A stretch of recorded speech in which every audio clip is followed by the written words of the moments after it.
fait que l'aventure, moi je l'ai commencé, j'étais jeune avec mon frère Lionel, tu vois.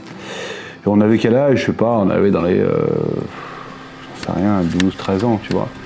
Et on partait, donc que ce soit aussi bien en été qu'en hiver, dans les montagnes. Alors c'est pas très loin de chez mes grands-parents, c'est à Alvar-les-Bains, c'est un petit village près de Grenoble, dans les montagnes de Beldon. Et nous, ça veut quelque part, c'est notre terrain de jeu, quoi. Je veux dire, il n'y avait rien à faire dans le village, donc nous ce qu'on faisait, c'est que dès qu'on pouvait partir, on partait.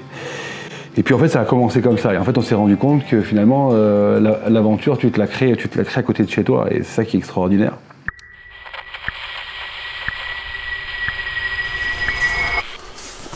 Ouais, je reprends ça. Des bouquins, tu vois, je t'en sors énormément, j'en ai plein, parce que ce qui se passe, c'est que en fait, l'aventure, elle va commencer comme ça, en fait. Elle commence par le livre. Bon, en plus, c'est mon métier, tu sais que je suis éditeur, donc quelque part, ça paraît logique, mais je veux dire, le livre, ça permet de s'imprégner de destinations, de récits.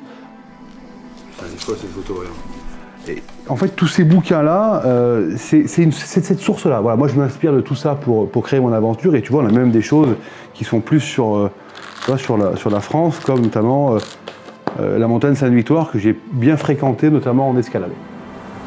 Quand tu reviens en France, une fois un peu la pression du voyage redescendue, quand tu commences à réarpenter tes collines, tu te rends compte qu'il y a moyen de faire des choses, tu vois, d'arriver à se dépayser autour de chez soi. Alors après, c'est toute une histoire de regard. C'est sûr que si tu regardes toujours faire la même chose avec le même angle, il est évident qu'au bout d'un moment, tu vas t'en lasser.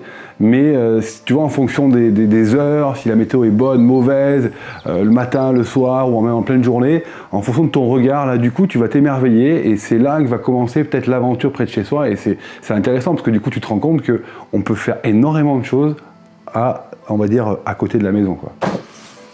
Tu lis ça, t'as qu'une envie, c'est de prendre ton sac à dos. Mais bon.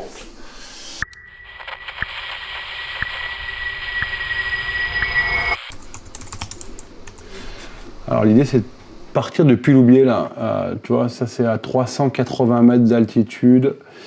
Et on va aller jusqu'au pic des Mouches à 1011, qui est le point culminant, en fait, le vrai point culminant de la Sainte-Victoire. Donc on a quasiment, on a un peu moins de 700 mètres de dénivelé. Voilà, donc là j'ai ma pompe, j'ai une pompe amortisseur en cas de souci, j'ai des pinces, j'ai mon multi-outil, c'est bon, donc ça je vais remettre dedans.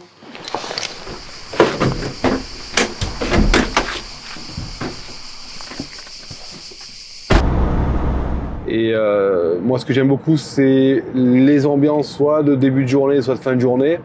Et comme je suis plutôt du matin, l'idée c'est d'être au sommet, au lever du soleil. Alors bon, moi je pratique maintenant le VTT depuis très longtemps et j'ai envie de m'y rendre là-haut avec mon vélo. Donc on verra ce que ça va donner parce que le profil est assez raide, on va avoir du portage, on va le faire de nuit à la frontale, donc tu vas avoir une certaine ambiance, c'est ça aussi l'aventure.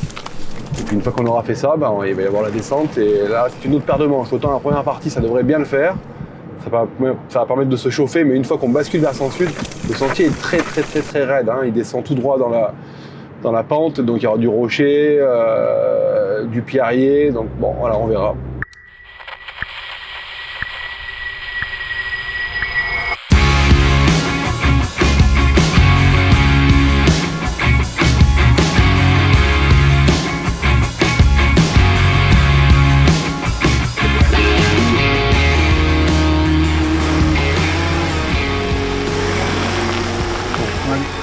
Préparer ça.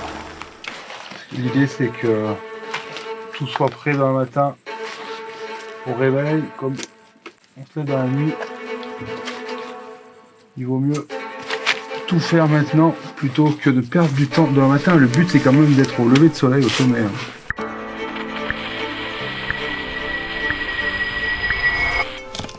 Hein.